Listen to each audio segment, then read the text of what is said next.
what matters. And of course, making waves. A vibrant close of day spotlighting the cultural currents, reshaping influence and impact. So friends, this is not another day of discussion. This is a day of real-time learning, honest exchanges, and strategic collaboration. This is the type of gathering only India Global Forum can curate. So as we dive in, I'll say this. Let's not just aim for fruitful discussions. Let's aim, as we always do at India Global Forum, to shift perspectives, challenge assumptions, and open new doors. Now, friends, to help us take that momentum forward, it's my pleasure to welcome someone who knows exactly what it means to turn aspiration into action. And as I said earlier, ideas into impact. A leader who believes that this state, Maharashtra's global potential, and is playing a defining role in shaping it. He joined us last year. He's a friend of IGF and our mission. And we're truly delighted to have him back with us here today in a slightly different avatar. Friends, please join me in welcoming on stage His Excellency, the Honorable Chief Minister of magnificent Maharashtra, Shri Devendra Fadnavis. And Devendra ji will be in conversation with Haslinda Amin, the wonderful Haslinda Amin from Bloomberg.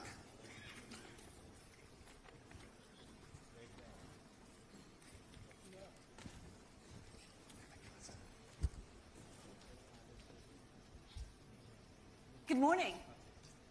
It is well known that the state of Maharashtra is the wealthiest in India. It's also super ambitious. It wants to be a $1 trillion economy by 2029. It wants to be in the driver's seat when it comes to fintech revolution. Essentially, it wants to be at the heart of India's growth story. And the man in the driver's seat is the Chief Minister, who's been in this position for a third time. Chief Minister, a pleasure to have you with us. Same here, thank you. We talked about how there's so much angst out there, uncertainty. Give us a sense of how that's impacting investor sentiment. We know that the likes of Blackstone, AWS, have committed billions of dollars to the state of Maharashtra. Are you now sensing that potential investors are sitting on their hands slightly, waiting for more clarity? So, I don't think so, because, today is better than yesterday and tomorrow will be better than today. And I mean, this all global headwinds which we are experiencing, we have also assessed that. And we feel that that's creating a new opportunity for us as well. So we are aligning ourselves as a new destination for a global supply chain. And I think our investors believe in us. So, I mean, after all this headwinds started, we are interacting with our investors and they are also confident, they are bullish. They don't feel that, something is going to impact them as much as it is talked about. And you see, these shifts are creating opportunities for which we are trying to be ready. So I'm absolutely sure that, our endeavor to become a $1 trillion economy, we have already charted the path, and I don't think that these headwinds will be able to disrupt us. So how are you positioning the state to lure the investments? Where are the opportunities? We know that the state is seeing a new phase of industrialization. So you see, right now if you look at Mumbai is already our fintech capital. And now the fintech and AI revolution is actually captured in Mumbai. And who's who into fintech is now coming to Mumbai. And I think that in the space of fintech and AI, we are focusing more on Mumbai.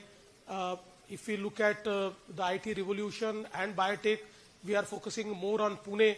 If you look at, new sectors like AV, we are focusing Chhatrapati Sambhajinagar. Now our new destination is Gadchiroli, which is fastly becoming the new steel hub of India. And I think if you look at the new industry, we are focusing more on the new industry into, green technologies, into smart technologies. And we are experiencing a lot of interest because of, global situation. I think the +1 policy we are experiencing here. So we are actually doing business with all the major global players. We are doing it with Toyota. We are doing it with Hyundai. We are doing it with NTT. And also the Indian global companies like Reliance, like JSW, like Tata, like Mahindra. Everybody is investing in Maharashtra. So for those watching and investors waiting to dip their toes in the state of Maharashtra, where should their money be going to? So I think it depends upon what is their interest. Because Maharashtra, where would you like? Maharashtra offers a menu. So, I mean, you can choose. So if, like in the coastal region of Konkan, we are developing a huge port now. Today, the biggest port of India is JNPT port of Mumbai. Now we are building a new port, which is Vadhavan port, which is 3 times bigger than Mumbai. And it will be, on the day of inception, it will be amongst first 10 ports of world. So that is creating an absolute new ecosystem. We are building a new Mumbai near the new Mumbai airport, which will be 3 times bigger than Mumbai. We are building a 4th Mumbai in the area of Vadhavan, where a 3rd airport for Mumbai will come, where the bullet train will also stop. So entirely a new city, a new ecosystem we are building. We are building innovation city in the new Mumbai. This innovation city will be one of its kind, where we want to host all type of innovations and we want to create a city for innovation. Again, we are building a Edu city where all the foreign universities can actually house themselves. And we have already finalized 5 foreign universities, which are amongst first 100 global universities. So if you look at in and around Mumbai and Pune, a huge ecosystem is being created. But apart from that, if you go to Vidarbha, a new ecosystem you can see, where now solar manufacturing, a lot of solar manufacturing is being done, and a lot of interests are being created there. So I think in every part of Maharashtra, there is an opportunity, and not just opportunity, but we are also creating an ecosystem. If you look at our MIDC parks, our industrial parks, all of our industrial parks are well equipped. They have very good infrastructure, and we are also creating 30 plug-and-play industrial parks where the industries can locate themselves, and we are working more on ease of doing business and cost of doing business. So we are trying to make this investment experience absolutely hassle-free. You talk about building an ecosystem. One of the issues is actually talent. If you take a look at India as a whole, the young people, we talk about demographic dividend, but the young people are actually finding it hard to find jobs. And also skilled labor is hard to come by. You're talking about a data capital. You're talking about a fintech capital. Surely skills will be an issue. How are you addressing that issue? So you're absolutely right. I mean, as we all know that 65% of the data center capacity that is created in India is created in the state of Maharashtra. So we are surely the data center capital, but at the same time we are also startup capital. I mean, the young minds are innovating in such a way that they are creating beautiful startups. So if you look at the Startup India report, which is published recently, that shows that by absolute number and by absolute investment, now the startup capital is Maharashtra. It's no more Bangalore, it's no more Hyderabad. It is Maharashtra. And fintech capital is also Maharashtra. And also in the space of AI startups, Maharashtra is leading the way. So I think there's huge talent. There's no dearth of talent. There's huge talent. No shortage. Absolutely no shortage. There's huge talent.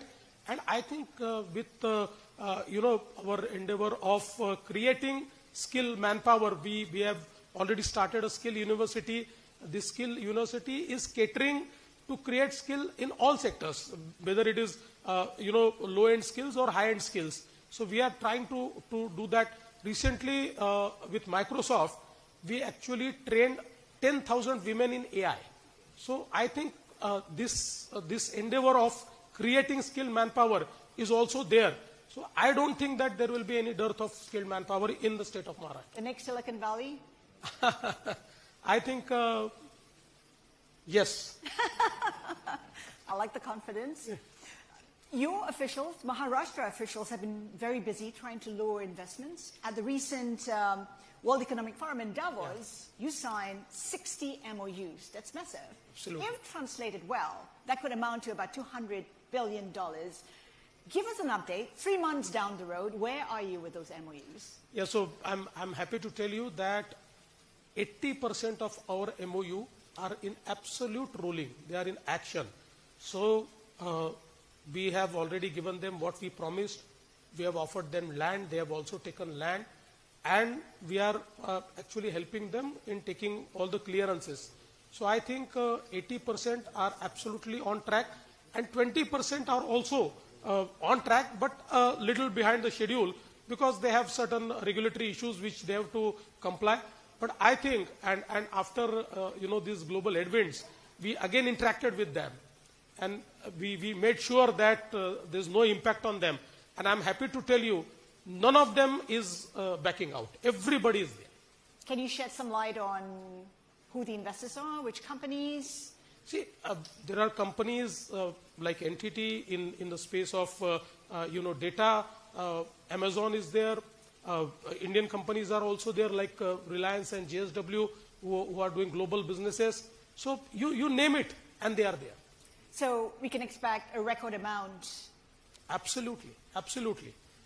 We are looking at about what, 35%? Maharashtra accounts for about 35% of the FDIs that India receives. I'm just wondering, given the optimism and so much interest and the growth trajectory, can the state contribute more than 35% in the next 3 to 5 years? Could it grow to 50% of total FDI in the country? So if you look at, last few quarters, it has been 40%, 45% and 50%. Cumulative is 35%. But there have been instances in past few years that Maharashtra has received 48%, 49% of the FDI that came to India. And it's increasing. So I think, yes, there's absolutely, it is possible that we may go to 40, 45% of the total FDI that comes to India. There's been a lot of talk about the impact of the tariffs. If you take a look at what the OECD itself is projecting, slower growth for the world. And inevitably, more tariffs would mean slower growth, including for countries like India. In my conversation with the Commerce Minister yesterday, he said that there'll be little impact on India's growth. What kind of impact do you see on India and on the state? You see, Commerce Minister is more equipped to talk about that. But from the perspective of Maharashtra, we also interacted with certain experts. And in the major fields where Maharashtra is doing business, we see that there is a moderate impact, not very high. And in most of the fields, we see that there is a huge opportunity created. Like, in the textile, in the apparels, where Maharashtra is doing very well, there's a huge opportunity which is created. Even there are several sectors where we feel that a lot of opportunity will be created. So as of now, our first interaction with financial experts tells us that it's not going to impact us much. It's going to impact us moderately. What keeps you up at night then? What are the risks you see for the economy here? See, right now the biggest risk for the economy is climate change. Because, predominantly we are also agrarian economy. And agrarian economy is most impacted by climate change.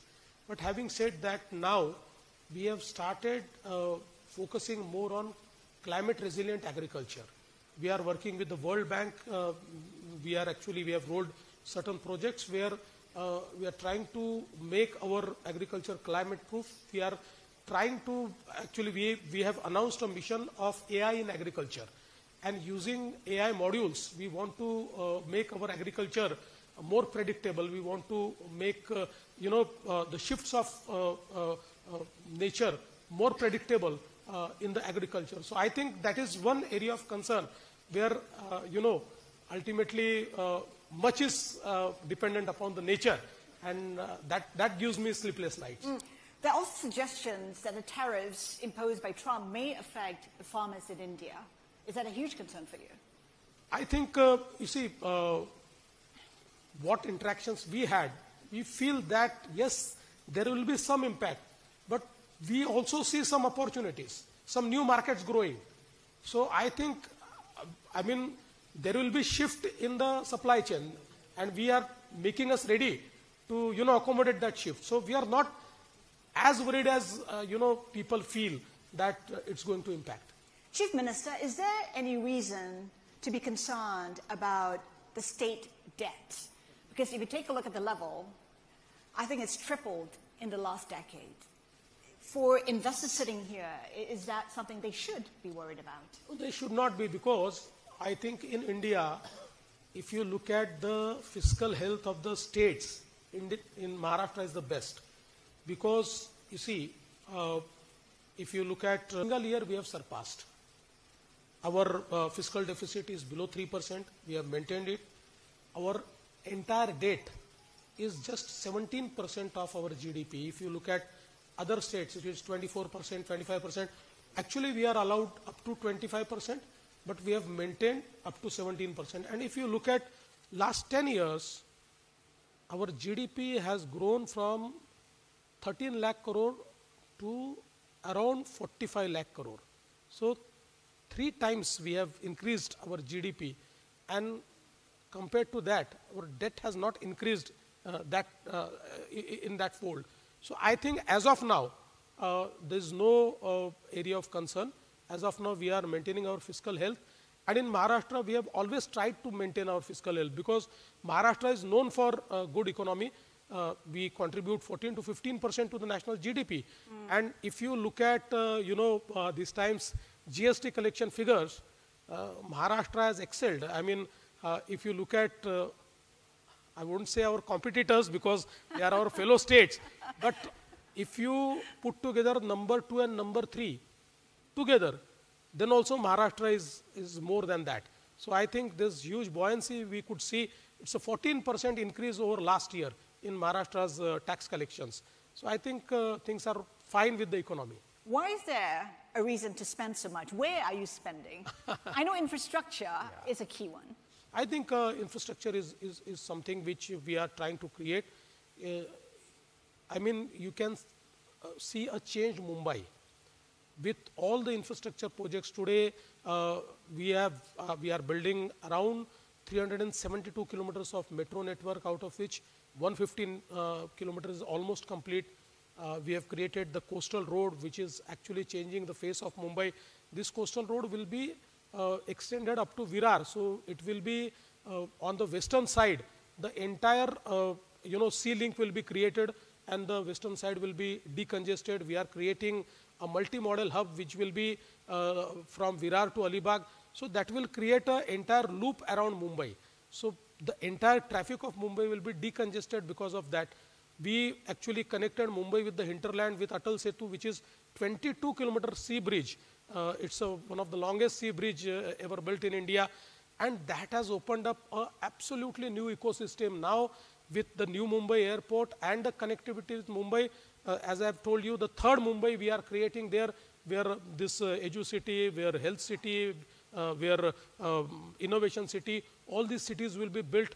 So I think, and not just this, but we are actually creating a network of access control roads. So if you look at the Samruddhi Highway which we have created, this Samruddhi Highway has actually connected us to 15 districts of Maharashtra to the port, to the JNPT port. Now we are connecting this Samruddhi Highway to the new Vadhavan port, and that will actually, give advantage to 17 districts to have port-led development. So around roads, ports, airports, our new Mumbai airport will be ready in next 2 months.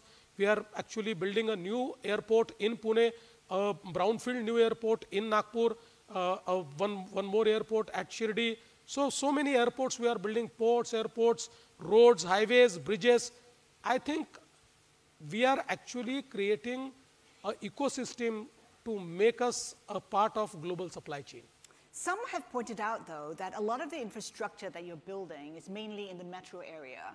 What's the plan for the second, third tier cities? So I think the metro area infrastructure is more focused. But actually we are building more infrastructure in the rural area, connecting the rural area. Like I told you, Samruddhi Highway is something, it's a highway which we built in spending 55,000 crores. And now that has actually given advantage to the farmers of 15 districts because they are connected to the port, they are connected to the cities, they are connected to the market. We are again building one more access control road, which is Shaktipit Highway, which will be from Nagpur to Goa. And this will be around 900 kilometers road. And it will actually give advantage to the entire Marathwada region. And again, not just infrastructure pertaining to the roads, but for the rural area, we are actually doing river linkage. 4 river linkage projects. These 4 river linkage projects will cost us around 3 lakh crores. But they will make Maharashtra drought free. So right now, the Godavari river, the Godavari basin, it caters to 49% of Maharashtra's agriculture in terms of irrigation and also in terms of drinking water and water for the industry. But it is a deficit basin. We are bringing water which is flowing from westwards, rivers, westward flowing rivers, which goes directly into sea. We are bringing that water to Marathwada, and that will make the Godavari basin a surplus basin, and we will be drought free. Again, in the Vidarbha region, we are actually building a 500 kilometer canal, which will be like a 500 kilometer new river, linking 2 rivers, and that will absolutely make Vidarbha drought free. So I think we are doing more in the rural area. However, the focus is always more on the metro area. What's the vision? I mean, the theme says the next 25 years, but I'm not going to put that to you because you need a proper crystal ball for that. We can't even say how it's going to look in 5 years. But in 5 years, how do you see the state evolving? See, there's an absolute focus vision which we have created. Like we created an economic advisory committee under chairman of Tata Sons, Mr. N. Chandrasekharan. 20 CEOs were part of it from diverse sectors, and they have created a roadmap for us to make Maharashtra a $1 trillion economy by 2029. And some of the things which we are going to do is by 2030, due to our energy transition endeavor, we will be 52% green. I mean, today our energy mix is last year it was 13%, next year it will be 25%, but by 2030, 52% of our energy mix will be absolutely green. It will come from non-conventional sources. Apart from that, this entire MMR region, we have created a plan for MMR region, because we feel that only the MMR region has capability to become a $1.5 trillion economy. So we are working on that. Again, one such cluster we are creating around Pune, one such cluster we are creating around Nagpur. So actually right now what we have planned is balanced development. In Maharashtra, although Maharashtra is a very forward state, economically it's very strong state, but there are districts which are lagging behind. So now the focus is on districts. We have created district strategy investment plans. We are investing in districts so that the districts which are lagging behind will also come forward, and the economic opportunities will be created in those districts. So I think that by next 5 years, one will be able to see absolute balanced growth in Maharashtra. All that depends on funding, and a lot of the funding actually comes from remittances. I think Maharashtra receives 20% of all the remittances that India receives, and now we're seeing a crackdown on legal and illegal immigration. Do you see that in any way impacting your remittances?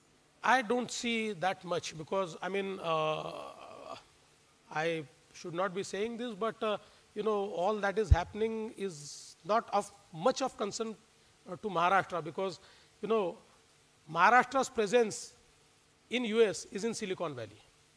So, I mean, they are the people who matter the most for US also. So, I don't see any problem about that. Having said that, you know, about funding, if you look at right now, globally, the investors see a lot of opportunity to invest in India. As you've seen that so much of, you know, investors have already come to us, and every day, actually, we are signing MOUs with, you know, global funds to fund us. And also, right now, even the global banks, they are much interested, they are very much interested in funding our projects.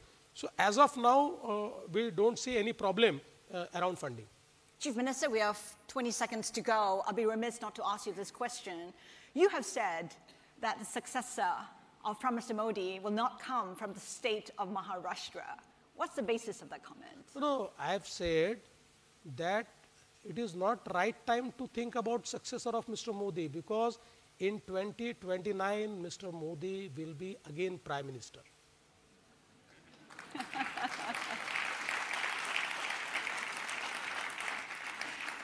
Chief Minister, thank you so much for your time today. It's been a pleasure. Thank you. Thank you, sir. But I think you have to remain to sign the memo right here.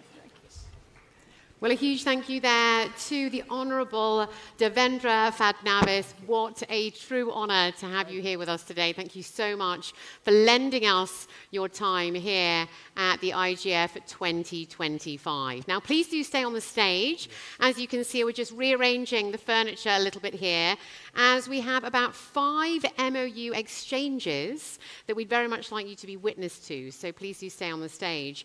Just while we're rearranging this, though, did I hear correctly that you signed 60 MOUs over in Davos worth $200 million? So very impressive indeed. Is there anything in particular that you're excited about right now in terms of MOU signings? No, I think I'm very excited that today also we are signing MOUs, and I think it's not stopping. I mean, people thought that Davos is like, you know, one of its kind, but every day we are signing MOUs, so investment is pouring in, and I'm very excited about that. Very good to hear. Right, I think it's time. So to do the honours for us, please give a very warm welcome to Kaustubh Dabse, who is the Joint Secretary and OSD to the Chief Minister, who is here with us to facilitate the MOUs. So please give a very warm welcome to Kaustubh Dabse. A very warm welcome.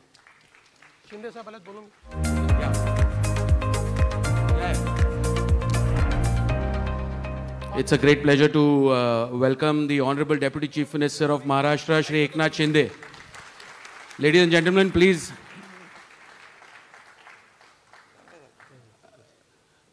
So we are taking over the proceedings for the next few minutes because this is quite an historic event. It's an historic occasion, and what you're going to witness is probably something that the state government has never, ever kind of endured. So let me start by first introducing the first MOU. The first MOU or the first association is with a top global company, a company which is known to all of you as Unilever. But the Unilever's ice cream business, which is substantially large, they have decided to set up their first GCC, a global capability or a competency center in Pune. And we have the global CFO of the Magnum ice cream company, Shri Abhijit Bhattacharya. We also have Toloi, the CEO of the India business. And we have Prashant Premrajka, the CFO of the India business. And we have Shri P. Anarbalgan, the Secretary for Industries. Please join the stage.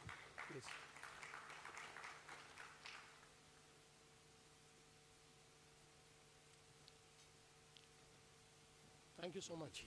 Same here. Good to see you. Please come. Yes.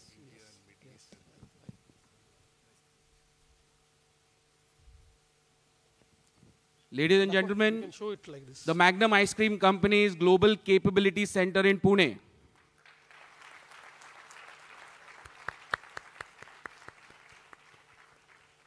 I'm just going to give the mic to Abhijit Bhattacharya to share his views on this historic occasion. Thank you, Kaustubh. Thank you, Mr. Chief Minister, Mr. Deputy Chief Minister, the Secretary for Industry, senior government officials who are here, and dear colleagues and friends. Just a few words. When Unilever decided to separate the ice cream business, you know Unilever is an iconic company in India and worldwide. We were looking to set up a global competence center, and we, with an independent evaluation, found Pune as the best location in the world, not in India, in the world. And that's because it comes with an abundant talent base, which is actually great because with companies like ours, we can help very skilled workers to make careers not only in India but internationally. So that's a great advantage. The whole story that we just heard on infrastructure makes Pune much, much more accessible globally, which gives us another big stage to come here. But it's not just about this company and coming to Pune and a new initiative.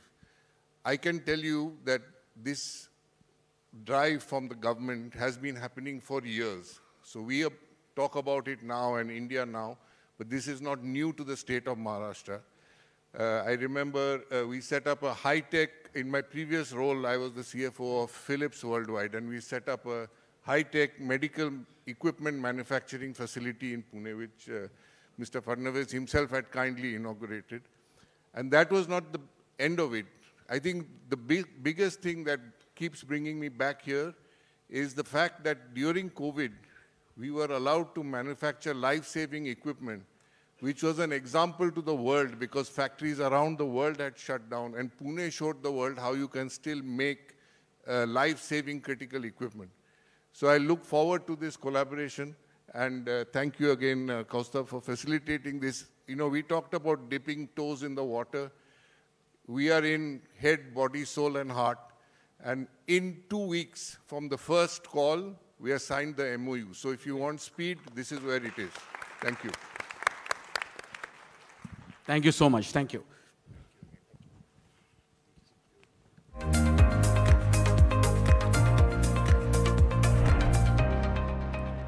I now invite Dr. Sanjay Mukherjee, the Metropolitan Commissioner, to please grace us with his presence on stage. Ladies and gentlemen, you have heard about MOUs that are made, and we witnessed one historic one today where investments are made on stage. But what is extremely critical is about the infrastructure work which was earlier led by the Honorable Deputy CM when he was CM, Mr. Shinde, and the Honorable Chief Minister now, which is moving forward in that direction. And in order for us to really make sure that these infrastructure projects are delivered on time, and that is the reason why I said that today is a historic day, we are signing a series of investment intents where funding has closed with top 5 institutions in the country. If you remember, Mr. Fadnavis, the Honorable Chief Minister, mentioned this in one of his speeches that about $100 billion is required by Maharashtra in the next few years. And that money is required to ensure that we create world-class infrastructure. Today, MMRDA is getting into the groove and signing MOUs worth $50 billion of investments that are going to come to fund all these historic projects. So let me start by first welcoming Shri Sanjay Kulshrestha, Chairman and Managing Director of HUDCO, and his team.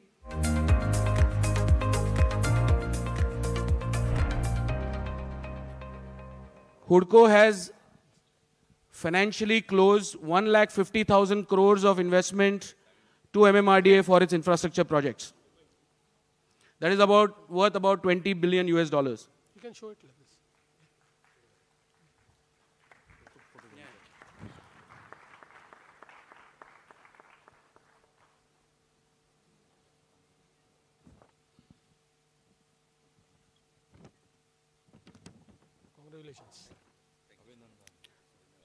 Congratulations. Congratulations. Yeah. Best. Thank you. Thank you so much, Mr. Kulshrestha, for your support to MMRDA. I now welcome Shri Harsh Baveja, Director of Finance, REC, and Mr. Rahul Dwivedi, Executive Director, REC. Ladies and gentlemen, REC has extended a funding of 1 lakh crores to MMRDA.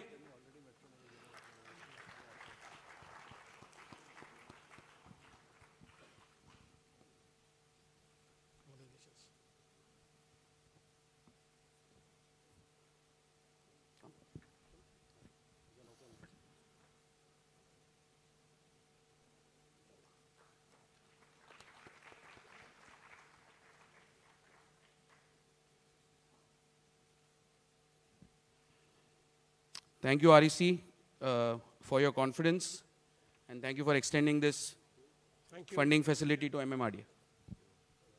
Yeah, I know. Work with us. I now request Mr. Rajiv Ranjan Shah, Director Projects, PFC Limited, and his team on stage. PFC has extended funding worth 1 lakh crores to MMRDA for their projects.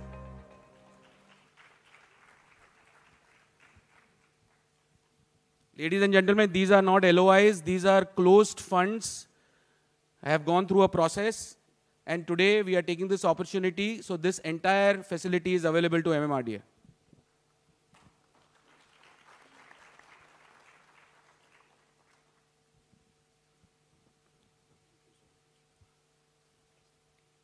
Thank you.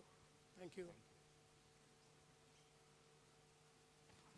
I would now like to welcome Srimati Shelly Verma, Director of Finance, IRFC and team to be on stage. This is an MOU between MMRDA and Indian Railway Finance Corporation to the tune of 50,000 crores. IRFC is extended infrastructure funding to the tune of 50,000 crores to MMRDA.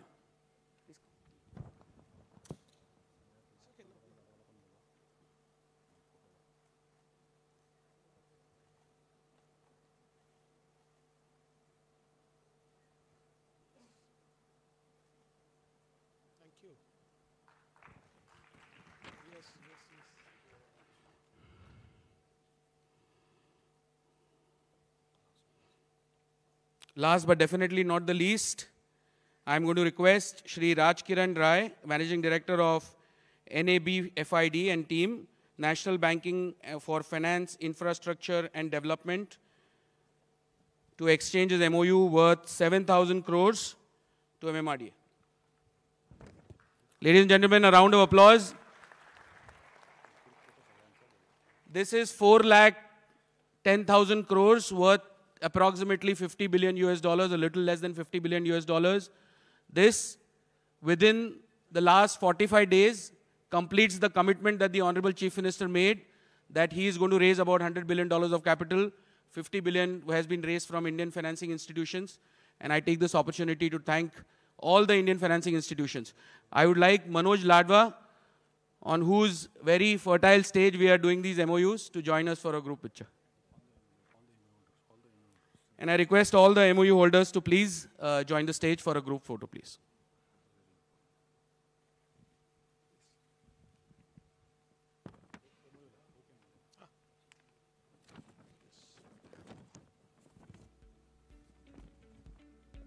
The industry secretary can also join.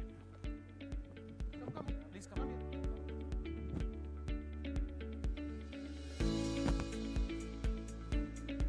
You can come this side if you want. Somebody. Yeah. Papa, यहाँ आइए. यहाँ आइए.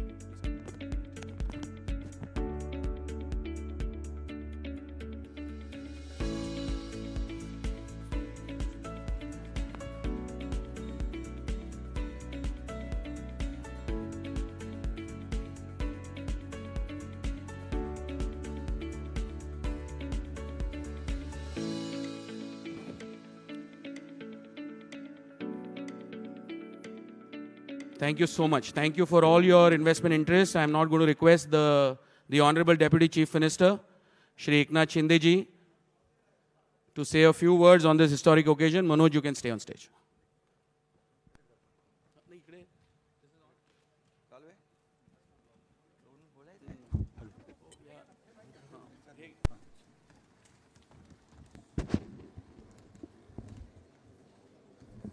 नमस्कार, जय महाराष्ट्र. नमस्कार, good morning all. तुम्ही बसा समोर.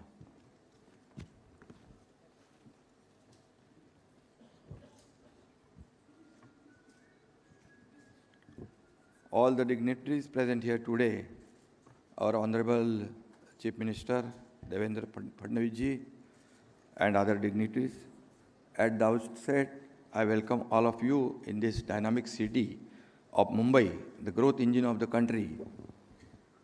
I also congratulate the Managing Committee of India Global Forum for organizing this next 25 event, which will define the next 25 years of India's growth story.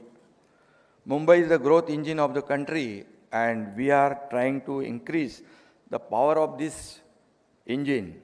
Our government is planning to make Mumbai and Maharashtra smarter. From industrial corridors and logistic parks to digital governance reforms. Our vision is to make this state the launchpad for India's economic leap into the future, which was explained by our Honorable Chief Minister just now. आज का दिन हम सभी के लिए एक ऐतिहासिक दिन है. MMRDA देश की पहली सरकारी एजेंसी है, अथॉरिटी है, जिसके माध्यम से आज 3.5 लाख करोड़ के 4 लाख हो गए. कौशुभ 4 लाख हो गए ना, 4 लाख साइन हो रहे हैं. ये स्वदेशी ये सपोर्ट है, और ये हमारे घरेलू निवेश के लिए भी एक ऐतिहासिक दिन है. आज हमारे आदरणीय मुख्यमंत्री महोदय जी ने हमारे महाराष्ट्र के लिए, महाराष्ट्र का विजन क्या है, महाराष्ट्र कैसे आगे बढ़ रहा है, मुंबई MMR क्या हो रहा है और कितना पोटेंशियल है हमारे यहाँ, इसके बारे में आपको बताया है.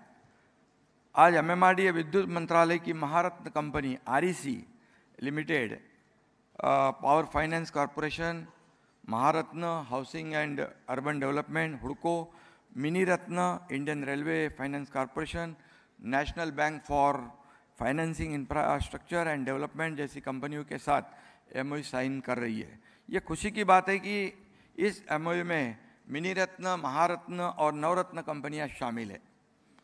वैसे महाराष्ट्र भी हम अपने आप में एक रत्न है, और इसलिए महारत्न और ये सब इससे MMR में इंफ्रास्ट्रक्चर के विकास को गति मिलेगी. गत 3 वर्षों में दावोस के वर्ल्ड इकोनॉमिक फोरम में 20 लाख करोड़ के MOU साइन हुए. ये अपने आप में एक रिकॉर्ड है. MMRDA ने MMR रीजन का इंफ्रास्ट्रक्चर मजबूत करने के लिए इस साल दावोस में 3.5 लाख करोड़ के रिकॉर्ड जो हमारे मुख्यमंत्री और उद्योग मंत्री के मार्गदर्शन में साइन हुए हैं, ये भी अपने आप में एक बड़ी बात है. 15 लाख के लगभग MOU साइन हुए, 15 लाख करोड़.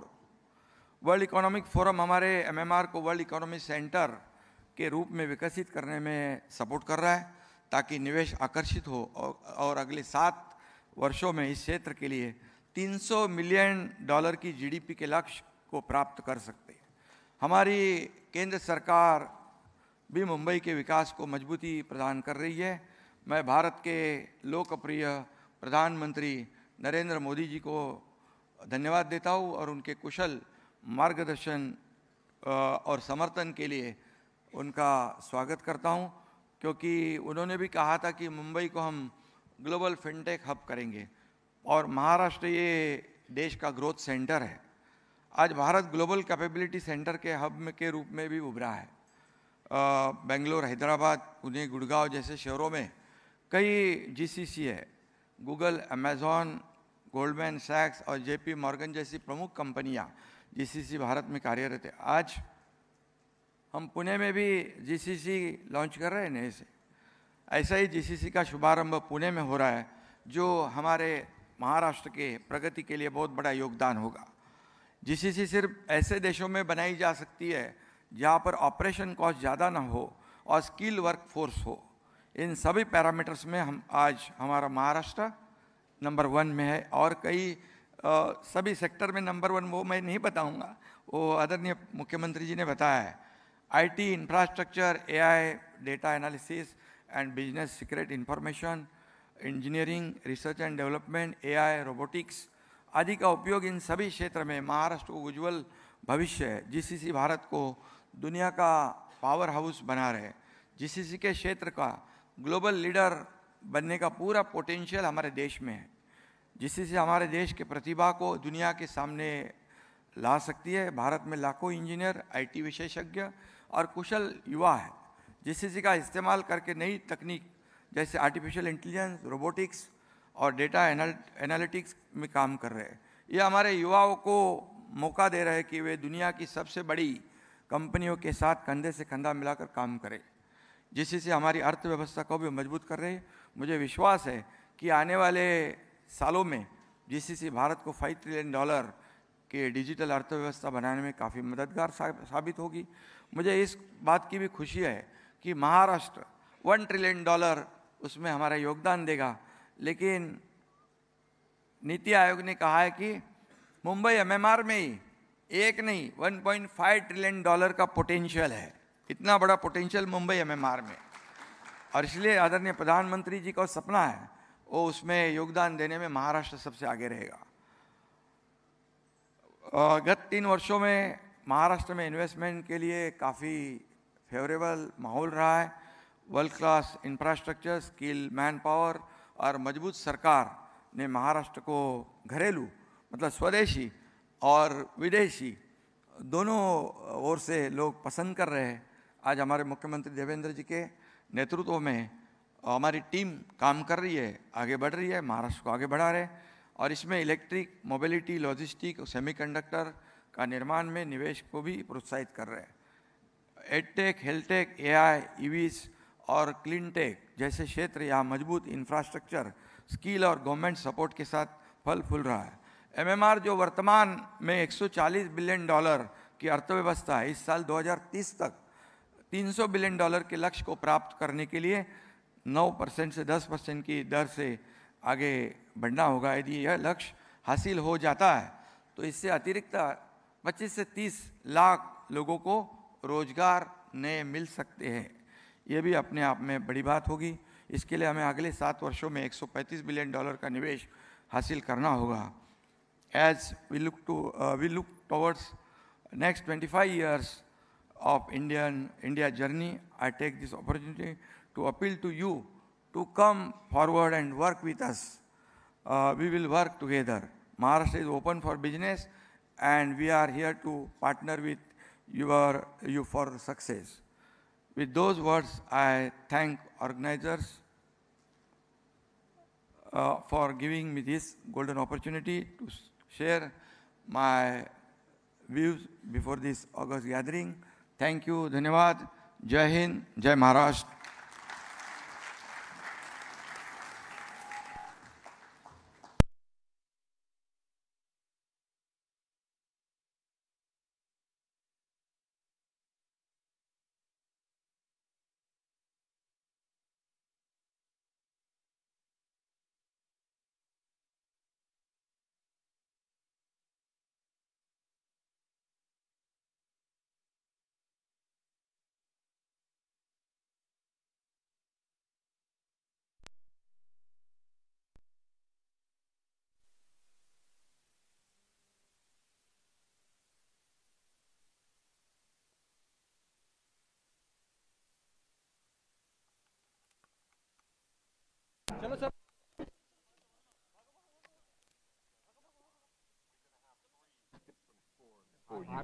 बाहर